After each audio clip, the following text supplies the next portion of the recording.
যখনই টাকার প্রয়োজন হবে, সমস্যায় পড়ে যাবেন, কোরআনের উপর বিশ্বাস করে কোরআনে পাকের 4টা সূরা একসাথে তেলাওয়াত করে দোয়া করবেন, ইনশাআল্লাহ মুহূর্তের মধ্যে ফয়সালা হয়ে যাবে।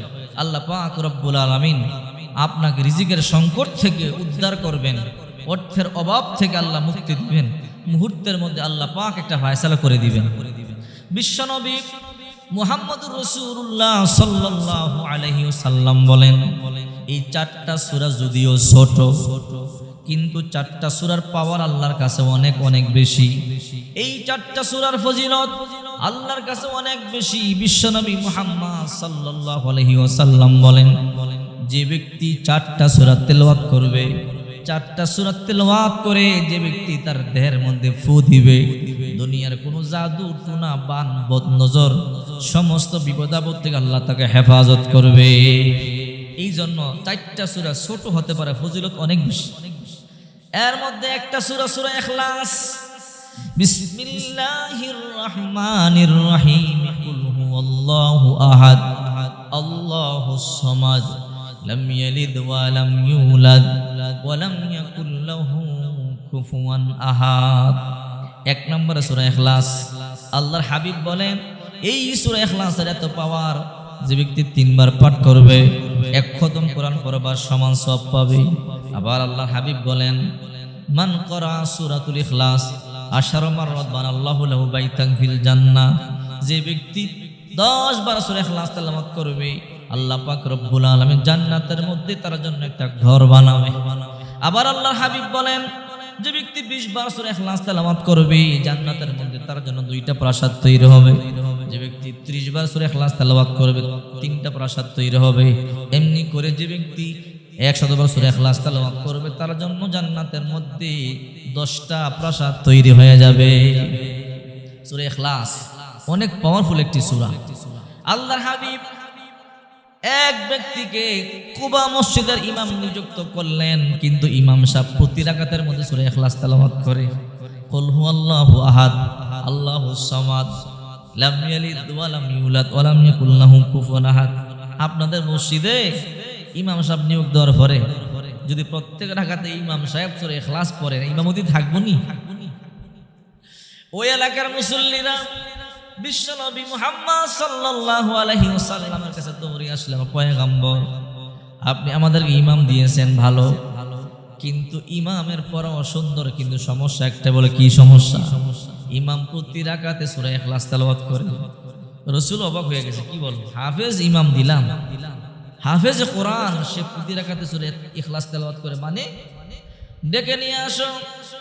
মুসল্লিরা ইমাম সাহেবের কাছে গিয়ে বলে, ইমাম সাহেব আপনাকে আমাদের নবীজি দেখেছেন, বিশ্বনবী মুহাম্মদুর রাসূলুল্লাহ সাল্লাল্লাহু আলাইহি ওয়াসাল্লাম দেখেছেন। এই কথা শুনবার পরে ওই ইমাম সাহেব বিশ্বনবী মুহাম্মদুর রাসূলুল্লাহ সাল্লাল্লাহু আলাইহি ওয়াসাল্লামের কাছে চলে আসলেন, আল্লাহর হাবিবকে সালাম দিলেন, আসসালাতু আসসালামু আলাইকা ইয়া রাসূলুল্লাহ, আসসালাতু আসসালামু আলাইকা ইয়া হাবিবাল্লাহ। আল্লাহর হাবিব জবাব দিয়ে বললেন, রে সাহাবী, তোমাকে ইমাম নিযুক্ত করলাম, তুমি নাকি প্রতি রাকাতে সূরা ইখলাস তেলাওয়াত করো নাকি? সত্যি? ওই সাহাবী কই, বালা ইয়া রাসূলুল্লাহ, ওগো আল্লাহর নবী, হ্যাঁ আমি প্রতি রাকাতে সূরা ইখলাস তেলাওয়াত করি। আল্লাহর হাবিব বলে, সাহাবী রে, কেন তেলাওয়াত করো? তুমি কি কোরআন আর পড়তে পারো না? সাহাবী কই, পয়গম্বর আমি কোরআনে হাফেজ, যেখান থেকে খুশি আমি তেলাওয়াত করতে পারি, তো একটা সূরা কেন তেলাওয়াত করো? ওই সাহাবী বলে, নবীজি এই সূরাটা আমার কাছে বড় ভালো লাগে। কারণটা কি? এই সূরার মধ্যে আমার মাওলা পাকের পরিচয় আছে, এই সূরার মধ্যে আমার আল্লাহর পরিচয় পাওয়া যায়। এই সূরা তেলাওয়াত করলে আমার আল্লাহর প্রতি মোহাব্বত বেড়ে যায়। নবী গো, এই যে সূরার মধ্যে আমার আল্লাহর পরিচয় আছে, ওই সূরাটা বড় ছোট, এই সূরাটা একবার পড়লে আমার কলিজা ঠান্ডা হয় না, এই জন্য আমি বারবার পড়ি। আল্লাহর পয়গম্বর বলে, রে সাহাবী, এই যে তুমি সূরা ইখলাসকে ভালোবাসো, এই ভালোবাসা তোমাকে আল্লাহ পর্যন্ত পৌঁছায় দিবে। দেখছেন? 1 নাম্বার সূরা ইখলাস বেশি বেশি তেলাওয়াত করবেন। 2 নাম্বার কুলিয়া সূরা পড়বেন। কুল ইয়া আইয়ুহাল কাফিরুনা লা আ'বুদু মা তা'বুদুন ওয়ালা আনতুম আবিদুনা মা আ'বুদ ওয়ালা আনা আবিদুম মা আবাদতুম ওয়ালা আনতুম আবিদুনা মা আ'বুদ লাকুম দীনুকুম ওয়ালিয়া দীন। সিরিয়াল মেইনটেইন করে পড়বেন। প্রথমে কুলিয়া সূরা পড়বেন, সূরা কাফিরুন। 2 নম্বরে সূরা ইখলাস তেলাওয়াত করবেন। 3 নম্বরে সূরা ফালাক তেলাওয়াত করবেন।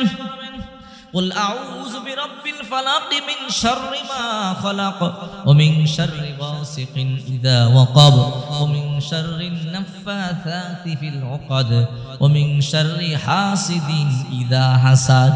4 নম্বরে সূরা নাস তেলাওয়াত করবেন। তেলাওয়াত করে এরকম হাত মুষ্টিবদ্ধ করে হাতের তালুতে ফু দিয়া মাথা থেকে পা পর্যন্ত মুছে দিবেন। বিশ্বনবী মুহাম্মদ সাল্লাল্লাহু আলাইহি ওয়াসাল্লাম বলেন, যে ব্যক্তিরা এই সূরাগুলো 4 ফুল তেলাওয়াত করে দেহের মধ্যে মুছে দিবে, ফু দিবে, ওই ব্যক্তি কি সকালবেলা যদি এমনটি করে সন্ধ্যা পর্যন্ত জাদু টোনা বানবদ নজর কেউ ক্ষতি করতে পারবে না। আবার যদি কেউ সন্ধ্যাবেলা তেলাওয়াত করে দেহের মধ্যে ফু দিয়া দেয়, ফজর পর্যন্ত জাদু টোনা বানবদ নজর সব বিপদ আপদ তাকে স্পর্শ করতে পারবে না।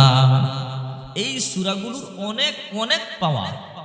এই জন্য যখনই কোনো কিছুর প্রয়োজন হবে এই 4টা সূরা একত্রে তেলাওয়াত করি আল্লাহর কাছে চাবেন। সূরা ইখলাস বড় পাওয়ারফুল সূরা। এই সূরা তেলাওয়াতকারীকে আল্লাহ বড় ভালোবাসে।